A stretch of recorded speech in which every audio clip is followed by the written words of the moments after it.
आपले मोबाईल सांभाळ लहान मुलांचे तसेच ज्येष्ठांची काळजी घ्या. लहान मुलांचे हात सोडू नका. फक्त मुंबई पोलीस आपल्याला ज्या सूचना करत येते ते पालन करा.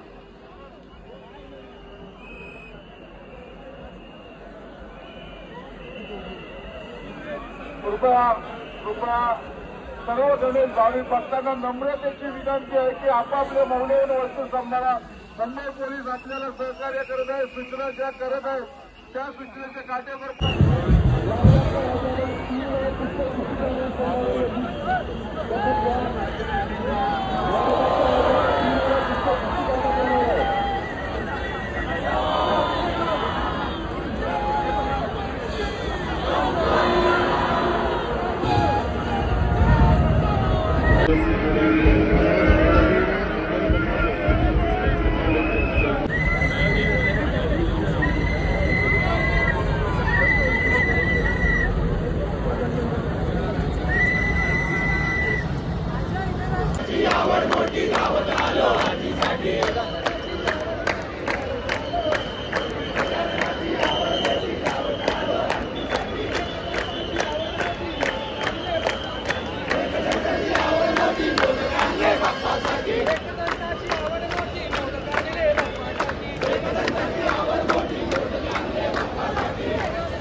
Halo, madam.